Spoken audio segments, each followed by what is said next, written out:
Hi guys, a warm welcome to all of you in the today's session. जैसा कि आप सब बच्चे जानते हैं, मंजिल बैच हमारा चल रहा है for all the three subjects of advance account, cost and FMSM, जिसमें आज एडवांस अकाउंट के तीसरे सेशन की बात हम करने वाले हैं। जो बच्चे नए हैं, इस सेशन में पहली बार जुड़ रहे हैं, तो उन्हें बता दें कि भाई जो पहले से सेशन हम ले चुके हैं, कृपया आप उन सेशंस को भी देख लीजिए। काफी सारी इंसाइट्स आपको जो है वहां से मिल जाएंगी। और साथ ही साथ चैनल को सब्सक्राइब करना मत भूलिएगा, वीडियो को लाइक कर दीजिएगा। स्टार्ट करते हैं आज का सेशन फटाफट से। एक स्टैंडर्डाइज थीम के हिसाब से हम अपने सेशन कर रहे हैं तीनों ही सब्जेक्ट के लिए, जिसमें आज मैंने बताया कि आज बारी है एडवांस अकाउंट की और 2 सेशन हो चुके हैं, तो आज है सेशन नंबर 3। हर कोई सेशन जब भी हम स्टार्ट करते हैं उस पर चैप्टर का नाम और सेशन नंबर बाकायदा लिखा रहता है। आज के इस एडवांस अकाउंट के सेशन में हम क्या करने वाले हैं, मेरा एक ट्राई चल रहा है कि जब भी हम सेशन करें एडवांस अकाउंट का, तो चैप्टर और एएस का एक एडेक्वेट मिक्स लेकर चलें। ऐसा ना हो कि सिर्फ पहले चैप्टर हो जाए बाद में एएस हो रहे हैं, तो चैप्टर्स और एएस का मिक्स करते हुए हम साथ में चल रहे हैं। तो इसी तर्ज पर आज जो है इंटरनल रिकंस्ट्रक्शन चैप्टर की एमसीक्यूज की बात करेंगे और साथ ही साथ एएस नंबर 2, 4, 5 और 7 इन वाले एएस से संबंधित भी हम बात करेंगे। And you all know by now that Manzil batch is totally focused towards the multiple choice question, तो वही हमारा टारगेट रहने वाला है। ठीक है, चलिए जी स्टार्ट कर रहे हैं। और ये जो नोट्स हैं ये आपको हमारे टेलीग्राम चैनल से मिल जाएंगे। पहला प्रश्न हमारे सामने ये रहा, कहता जी in case of internal reconstruction क्या होता है? Only one company is liquidated, 2 और more companies liquidated, no companies liquidated या 2 कंपनीज आर अमालगामेटेड। क्या होता है इंटरनल रिकंस्ट्रक्शन? नाम में ही आंसर छुपा है, इंटरनल, अंदर ही अंदर बदलाव ला रहे हैं, बाहर कोई बदलाव नहीं आ रहा। मतलब ना तो आपकी कंपनी लिक्विडेट हो रही है, ना ही कोई न्यू कंपनी बन रही है, ना ही कोई अमालगामेशन हो रही है। राइट, तो करेक्ट आंसर क्या आ जाता है? सी ऑप्शन जो है वो हमारा करेक्ट आंसर है कि भाई कोई कंपनी लिक्विडेट नहीं हो रही।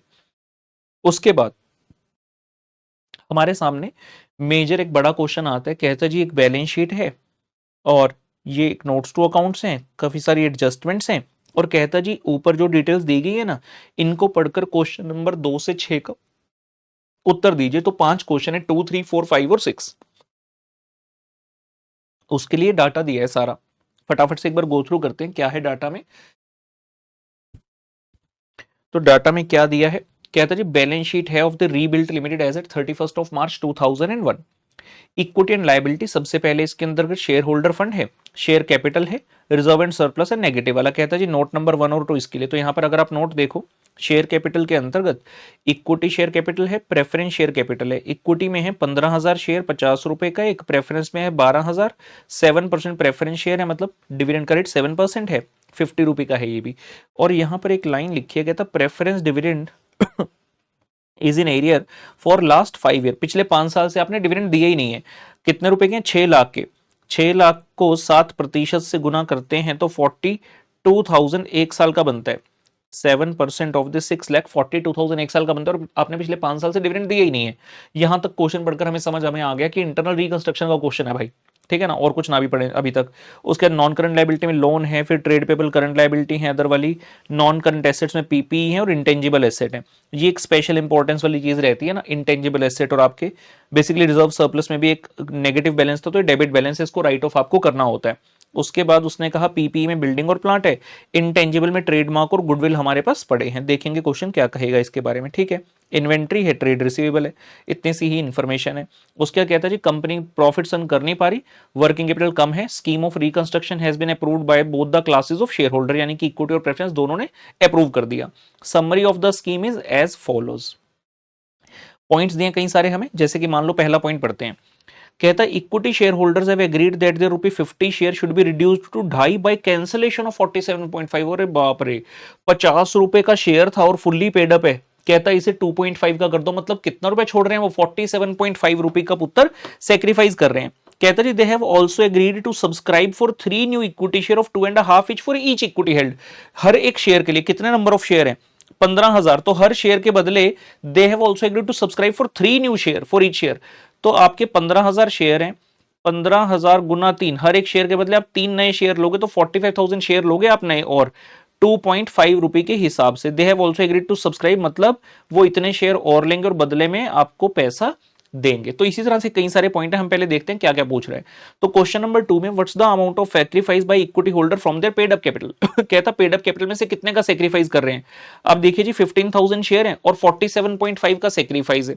तो 15,000 इंटू 47.5 7,12,500 आना चाहिए आंसर। ये रहा जी। तो इसका करेक्ट आंसर है 7,12,500। कैसे आया? 15,000 शेयर्स हैं और 47.50 रुपए का सेक्रीफाइस प्रति शेयर हो रहा है। 50 में से ढाई रह गए ना, 47.5 का सेक्रीफाइस करा लिया आपने। देखते हैं आगे। कहता जी what's the amount of equity share capital being received by preference holder. ये अभी हमने नहीं पढ़ा, पहले पॉइंट नंबर 2 पढ़ते हैं, ये उसके बाद देखेंगे। कहता जी preference share holders have agreed to cancel the arrear of dividend. जो एरियर ऑफ डिविडेंड थे कहता कैंसिल कर दो। इसकी क्या एंट्री होगी? कुछ भी नहीं, क्योंकि जो एरियर ऑफ डिविडेंड थे वो एक कंफर्म्ड लायबिलिटी थोड़ी थी, वो तो कंफर्म लायबिलिटी थी नहीं, वो तो वैसे ही एरियर में था, आज तक रिकॉर्ड ही नहीं, तो कहता कैंसिल कर दो। ठीक है, खत्म। And to accept for each rupee 50 share. जो हर एक शेयर है ना, ये देखिए 50 रुपए वाला, कितने हैं? 12,000। कहता हर शेयर के बदले हम क्या लेंगे? 4 नए प्रेफरेंस शेयर दे दो हमें, लेकिन वो शेयर 10 रुपए का होगा, 50 का नहीं होगा, और उनका रेट जो है 7% नहीं होगा, 5% होगा। प्लस 6 नए इक्विटी शेयर दे दो हमें, 2.5 रुपए वाला, और सबको फुल्ली पेड मान लीजिए। तो क्वेश्चन आपसे ये पूछ रहा है, कहता what's the amount of equity share capital being received by preference holder. Preference share कितने थे टोटल? 12,000। हर एक प्रेफरेंस शेयर के लिए उन्हें कितने नए इक्विटी मिल रहे हैं? 6 इक्विटी शेयर मिल रहे हैं, और एक इक्विटी शेयर है 2.5 रुपए का। सो 12,000 इंटू 6, 72,000 इन्हें मिल रहे हैं शेयर, और एक शेयर है 2.5 रुपए का, तो टोटल 1,80,000 रुपए का इक्विटी शेयर कैपिटल इन्हें मिल रहा है। यही उसने आपसे पूछा, what's the amount of equity capital being received by the preference share holder. तो इतना रुपए का कैपिटल उन्हें मिल रहा है। ठीक है। कहता जी what's the amount of trademark and goodwill being written off. ये क्या है? अभी हमें नहीं पता, पहले बाकी का क्वेश्चन पढ़ते हैं। तो क्वेश्चन आगे कहता जी ऐसा हुआ, lenders to the company for rupee 1.5 lakh. तो यहां अगर हम जाएं, लेंडर्स टू द कंपनी, कहां है लेंडर साहब? ये रे लोन, इसके अंदर लेंडर छुपे होंगे ना, नंबर 3 नोट में लोन लिखा है 573। तो इसमें से 1.5 लाख का जो लोन है, they agreed to convert their loan into share. तो एंट्री क्या हो जाएगी? Loan account debit to share capital. लेकिन कौन सा शेयर? कहता they will be allotted 12,000 preference share of 10 each. तो 1.5 लाख में से 1,20,000 रुपए के तो प्रेफरेंस दे दिए, एंड 12,000 इक्विटी शेयर 2.5 वाले दे दिए, तो ये हो गया 30,000 रुपी। तो इनको प्रेफरेंस कैपिटल दिया 1,20,000 का, और इक्विटी कैपिटल दिया 30,000 का। ठीक है। अब अगर आप चाहें तो इस क्वेश्चन का मैंने full fledged solution with each and every journal entry यहां पर दिया हुआ है, मेंशन भी कर दिया हुआ है। आंसर नंबर 2 से 6 ये है। तो ये इक्विटी वाली एंट्री हो गई, फिर उन्होंने शेयर सब्सक्राइब किए थे, फिर ये प्रेफरेंस वाली एंट्री हो गई जो भी अभी हमने करी, ये लोन वाली एंट्री जो भी पड़ी कि लोन 1.5 लाख के, उसमें से 1,20,000 के प्रेफरेंस देते, 30,000 इक्विटी मिल गए। उसके बाद क्वेश्चन हमें और क्या बता रहे हैं यहाँ पर? कहता भाई directors have agreed to subscribe in cash for 40,000 share of 2.5 each in addition to any share to subscribe under a above. कहता जो ए है ना, उसके अलावा जो डायरेक्टर हैं they have agreed to subscribe in cash. अब वो डायरेक्टर लिखकर ना गुमराह कर रहे हैं कि बच्चे एंट्री में ना डायरेक्टर वर्ड डाल दें। अरे भाई पैसे आए, कैपिटल गया, बात खत्म। डायरेक्टर ले, चाहे डायरेक्टर की बीवी ले, चाहे एक नॉर्मल इंसान ले, क्या फर्क पड़ता है? तो एंट्री होगी bank to share capital 40,000 share into 2.5, कितना हो जाएगा? 1 लाख रुपए। ये लीजिए, bank to equity share capital 40,000 गुणा 2.5, 1 लाख रुपए। वापिस चलते हैं, और क्या कह रहा? कहता जी of the cash received by the issue of new share. जो आपने नए शेयर इशू करे उनसे जो पैसा आया 2 लाख रुपए से आप क्या करो? लोन ड्यू जो था ना उसको रिड्यूस कर दो। तो एंट्री होगी loan to bank 2 lakh rupee. Entry हो गई ये रही, loan to bank 2 lakh rupee से आपने लोन रीपे कर दिया। ठीक है। उसके बाद क्या हुआ? कहता जी equity share cancelled is to be applied. मतलब बेसिकली जो कैपिटल रिडक्शन में अमाउंट है वो कहां यूज करना? To write off the debit balance of P and L. कितना पड़ा भाई debit balance P and L का? ये था ना, ये देखो रिजर्व सरप्लस में दिख रहा है अपने को 4,51,000 रुपी। इसको राइट ऑफ कर दो। और कहता to write off rupee 35,000 from the value of plant. Plant से भी 35,000 राइट ऑफ कर दो। तो एक तो पी एंड एल डेबिट गया, और एक प्लांट का जो डेबिट अमाउंट था उसमें से 35,000 रुपी कम कर दो आप। और any balance remaining is to be used to write down the value of trademark and goodwill. मतलब कैपिटल रिडक्शन अकाउंट बनाओ, जो भी बैलेंस बचा उससे क्या कर दो? ट्रेडमार्क और गुडविल का जो अकाउंट था ना एक, उसने देखो यहां पर क्वेश्चन में आपको इंटेंजिबल में लिखकर बताया था 3,18,000 रुपए का, तो इसको कम कर दो। लेकिन ये पूरा कम नहीं होगा, जितना बैलेंस कैपिटल रिडक्शन का बचा उतने रुपए से इसे कम कर दो। तो क्वेश्चन ने आपसे यही तो चीज पूछी है, what's the amount of trademark and goodwill being written of. इसके लिए आपको पूरा क्वेश्चन करना पड़ेगा जो हमने पढ़ लिया, और लास्ट में कैपिटल रिडक्शन अकाउंट बनाना पड़ेगा। So we will have to come to the main solution जो हम ये कर रहे थे। उसने ये वाली चीज बोली है, उसके बाद कैपिटल रिडक्शन अकाउंट में डाल दो 2 P&L 2 प्लांट, P&L पूरा खत्म कर दो, P&L 35,000 से कम कर दो।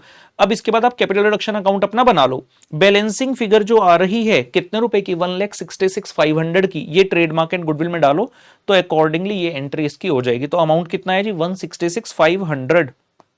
आइए देखें हमारे पास क्या है ये रेलिवेंट ऑप्शन, बिल्कुल है जी, सी ऑप्शन है, 1,66,500 रुपए। तो ये आपका आंसर आएगा क्वेश्चन नंबर 4 द पुत्र। ठीक है जी। उसके बाद है क्वेश्चन नंबर 5, कहता है जी what's the amount of preference capital post reconstruction. Internal reconstruction खत्म हो गई, अब बताओ प्रेफरेंस कैपिटल का कितना अमाउंट बचा। जर्नल एंट्री से बड़े इजीली मिल जाएगा। ठीक है, सबसे पहले तो उसने कहा था आपका जो पुराना कैपिटल था वो खत्म हो गया, उसके बदले आपको प्रेफरेंस और इक्विटी वगैरह मिले थे। तो ये प्रेफरेंस है एक, तो मैं किस कलर से मार्क करूं, इसे ग्रीन कलर से मार्क कर रहा हूं। 4,80,000 प्रेफरेंस, जहां जहां क्रेडिट वो देखो 480, और यहां 120 लोन वालों को दिया था ना 120 का वो, तो टोटल 480 प्लस 120 6 लाख हो गया। मैंने यहां पर लिखकर भी बताया ये 6 लाख रुपए है। आप देखना चाहे तो यहां से भी देख सकते हैं। तो 6 लाख रुपए जिस ऑप्शन में होगा वो हमारा आंसर है। Amount of preferential capital post reconstruction 6 lakh रुपए, तो ऑप्शन डी जो है वो आंसर बनेगा क्वेश्चन 5 का। क्वेश्चन 6 कहता है जी what's the amount of equity capital post reconstruction. Same काम करना है आपको इक्विटी के लिए, ये लीजिए आ जाइए। तो इक्विटी कैपिटल जहां जहां क्रेडिट है, इसको हम दूसरा कोई कलर उठा लेते हैं, लेट्स से येलो कलर। ये देखिए equity capital 37,500, equity capital 1,12,500, total हो गया 1.5 लाख। 1.5 लाख में 180 ऐड कर दो 3,30,000, 330 में 30 ऐड कर दो 3,60,000, और ये वाला 1 लाख जो डायरेक्टर्स ने लिए थे 1 लाख के, तो ये हो गया 4,60,000 रुपी। तो टोटल इक्विटी कैपिटल जो है वो है पुत्र 4,60,000 रुपी का।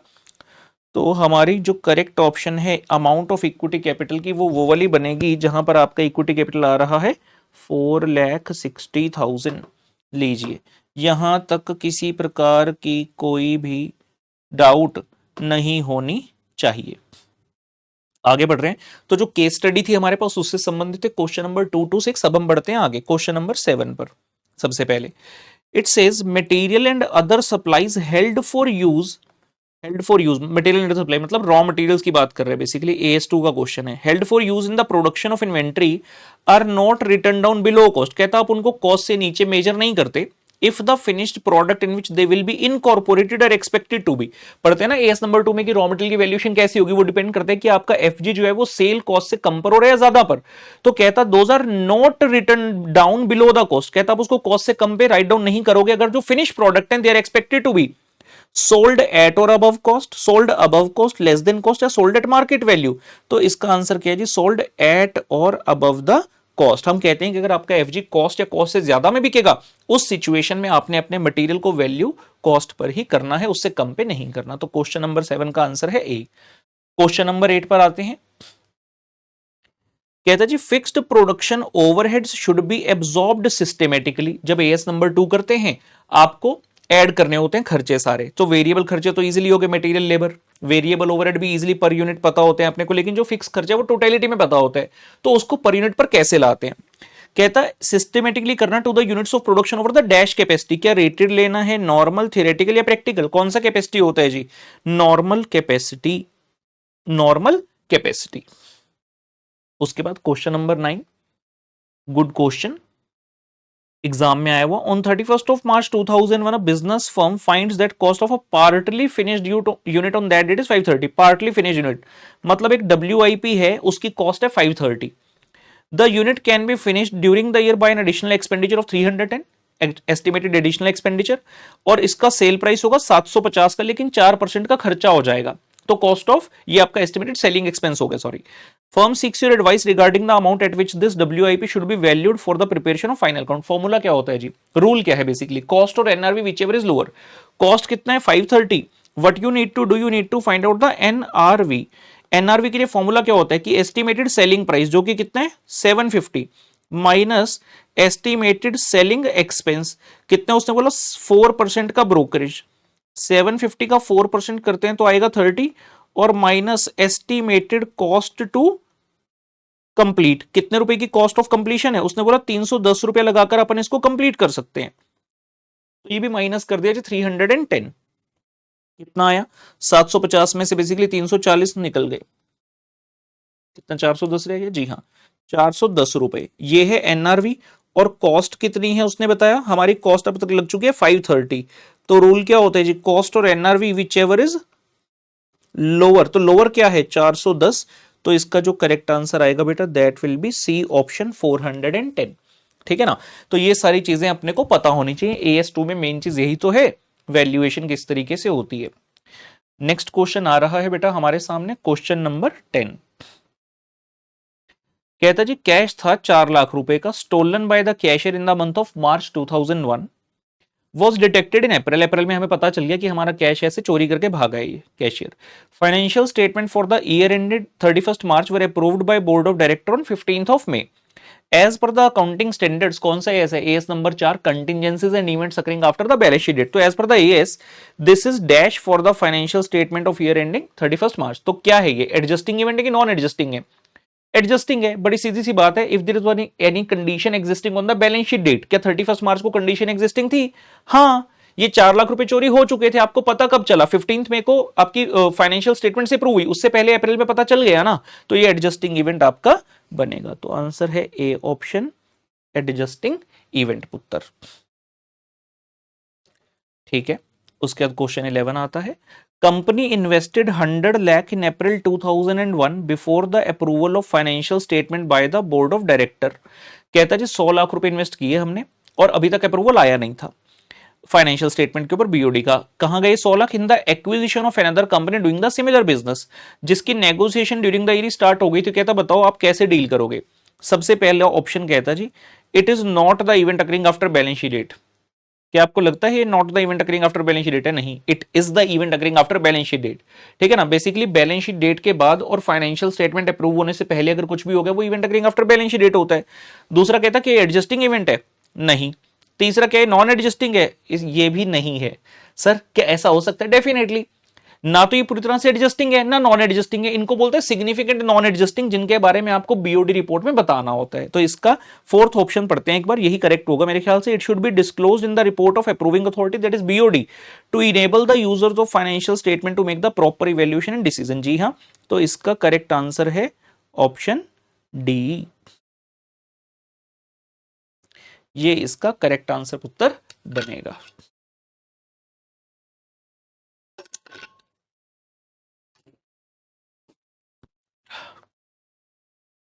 Next question, question number 12। कहते जी if the going concern assumption is not valid based on the events occurring after balance sheet date, मतलब बैलेंस शीट डेट के बाद और फाइनेंशियल स्टेटमेंट बीओडी के अप्रूव करने से पहले कुछ ऐसा हो गया कि हमें गोइंग कंसर्न अजम्पशन अपनी वैलिड नहीं लग रही, मतलब पक्का नहीं पता कि हम अगले साल कंटिन्यू भी कर पाएंगे या नहीं। तो कहता हूं उस केस में जो फाइनेंशियल स्टेटमेंट आप कैसे प्रिपेयर करते हो, क्या आप कैश बेस पर करते हो, एक्रूअल बेस पर करते हो, लिक्विडेशन बेस पर, नन ऑफ द अबव, कैसे करते हो, लिक्विडेशन बेसिस पर। तो इसका करेक्ट आंसर बेटा सी ऑप्शन। ठीक है, AS4 से संबंधित कई सारे क्वेश्चन रहे, अच्छे से हमें चीजें समझ आई, मैंने कोशिश की adjusting non adjusting going concern सब टॉपिक को टच करने की। नेक्स्ट क्वेश्चन कहता है change in the estimated life of asset. एक एसेट है, आपने शुरू में लेट से सोचा कि इसकी 6 साल की लाइफ है, 2 साल निकल गए, अब आपको लग रहा है नहीं यार ओरिजिनल 6 थी, हमने सोची थी नहीं ये तो ज्यादा चल जाएगा, तो 10 साल तक चल सकता है, तो आपने एस्टिमेट लाइफ को चेंज कर दिया, जिसकी वजह से अब आपको एडजस्टमेंट करनी पड़ेगी डेप्रिसिएशन में इसकी। तो कहते हैं ये क्या है, क्या ये प्रायर पीरियड है, क्या ये ऑर्डिनरी है, क्या ये एक्स्ट्रा ऑर्डिनरी है, चेंज इन अकाउंटिंग एस्टीमेट है। तो बात हो रही है एएस नंबर 5 की। ठीक है जी, क्या चीज है, it is the change in accounting estimate, क्योंकि आपने जब पहले लाइफ सोची थी 6 सालों की वो भी तो एस्टीमेट ही था, तो it is nothing but the change in accounting estimate. 14th question, refund of government grant is an example of, government grant को रिफंड कर दिया, करना पड़ा, कहता है ये क्या चीज है, इज इट ऑर्डिनरी और एक्स्ट्रा ऑर्डिनरी और एक्सेप्शनल और प्रायर पीरियड आइटम। क्या लगता है आपको, इसके बारे में एएस नंबर 12 जो कि गवर्नमेंट ग्रांट का है वहां पर भी बात की गई है, क्या नेचर है। बच्चे कहते सर ऑर्डिनरी है सर ग्रांट का मिलना, कोई कहता नहीं सर एक्सेप्शनल में तो डाल ही दो, क्या डालें, कोई कहता सर प्रायर पीरियड, सर पुराने पीरियड में मिली थी ना ग्रांट अब रिफंड करना पड़ गया सर तो ये प्रायर पीरियड। अरे भाई इसका आंसर है एक्स्ट्रा ऑर्डिनरी एक्टिविटी। सोचो इंस्टीट्यूट ने रिजल्ट दिया, एक बच्चे को कह दिया बेटा तेरा ऑल इंडिया रैंक 1 है, प्रेसिडेंट साहब ने फोन भी कर दिया, उसने सोशल मीडिया पे अपडेट कर दिया, सब जगह बस बात फैला दी भाई ऑल इंडिया रैंक 1 आया, मिठाई बांटते सब हो गया। 2 घंटे बाद प्रेसिडेंट साहब का फोन आया, कहते गलती से कह दिया, नाम में हेरफेर हो गई थी, तेरा तो क्लियर ही नहीं हुआ। कितना धक्का लगेगा उस बच्चे को, पूरे जग में फैला चुका है कि ऑल इंडिया रैंक 1 आया है और अब ये कहना होगा कि नहीं नहीं रैंक नहीं आया, पास भी नहीं हुआ। अरे भाई एक्स्ट्रा ऑर्डिनरी, वैसे ही रिफंड ऑफ गवर्नमेंट का, गवर्नमेंट ने पहले आपको ग्रांट दे दी, आपने सब जगह शोर मचा दिया, देखो ग्रांट मिली, सर्टिफिकेट छपवा दिए, ये है वो है, और बाद में कंडीशन फुलफिल नहीं कर पाए तो सरकार ने अपनी ग्रांट वापस ले ली, तो ये एक्स्ट्रा ऑर्डिनरी माना जाता है। नेक्स्ट कहता जी accounting policies can be changed. सबसे पहला सवाल, क्या अकाउंटिंग पॉलिसी चेंज हो सकती है? हाँ जी। चेंज होने के बाद उसका डिस्क्लोजर कैसे होता है, ये AS1 में बताया गया। और अकाउंटिंग पॉलिसी चेंज किस कारण से हो सकती है, ये AS नंबर 5 में बताया गया। तो यहां पर हमें कहता है accounting policy can be change, number 1 when the adoption of a policy is required by statute। मतलब आप कोई एक्स पॉलिसी यूज कर रहे थे, कोई लॉ आया, उसने बोला कि भाई ये वाली पॉलिसी नहीं चलेगी, अब दूसरी पॉलिसी लगानी होगी, तो क्या कर सकते हैं? हाँ जी कर सकते हैं। For compliance with an AS, हाँ जी अलाउड है। when it is considered that the change would result in a more appropriate presentation of the financial statements of the enterprise।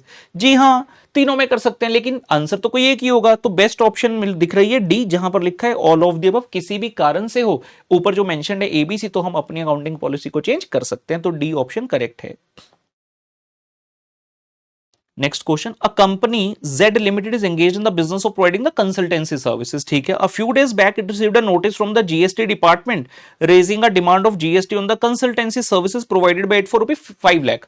ठीक है, कंसल्टेंसी सर्विस देते तो GST का बिल में लगाकर देना चाहिए, कस्टमर से GST का पैसा भी वसूलना चाहिए, लेकिन शायद आप भूल गए, तो सरकार ने आपके ऊपर नोटिस भेज दिया, कहते 5 लाख के हमें दे दो, 5 लाख के ऊपर जो आपने अपना GST जो है। Recently Z limited paid the demand, उन्होंने पे भी कर दिया। Now in the books company wants to record it as an extraordinary expenditure, what do you think about this? Company कहती है भाई GST सरकार से नोटिस आया तब हमें पैसे देने पड़े, तो ये कोई नॉर्मल बात थोड़ी है कि हर किसी को नोटिस आता है, ये तो बड़ी एक्स्ट्राऑर्डिनरी बात होगी, हम एक्स्ट्राऑर्डिनरी दिखाएंगे। आपको क्या लगता है? कहता आपको क्या लगता है कि ये ऑर्डिनरी है, या एस्टीमेट में गलती हुई थी, या एक्स्ट्राऑर्डिनरी है, या एक्सेप्शनल है, क्या है? यार आप कंसल्टेंसी सर्विस दे रहे हो, उसके ऊपर GST लॉ के हिसाब से आपको GST देना ही पड़ेगा।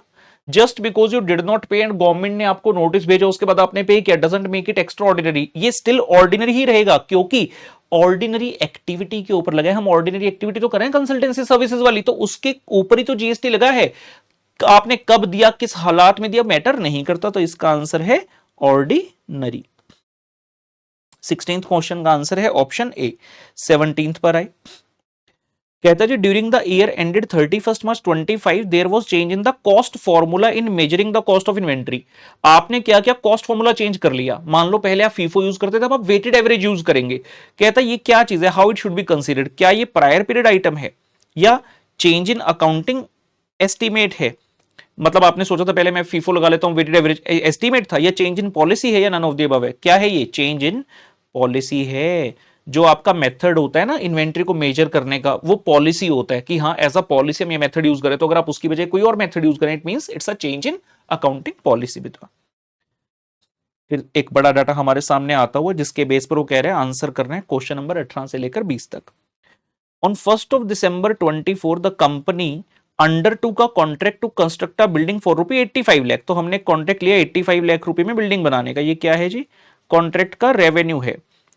On 31st March, company found that it had already spent 64,99,000 on the construction. Year and तक देखा हमने, 1 दिसंबर को चालू हुआ, 31 मार्च 25 को पहला ईयर खत्म हो रहा है, तो अपन ने देखा अपन 64,99,000 लगा चुके। ये क्या चीज है?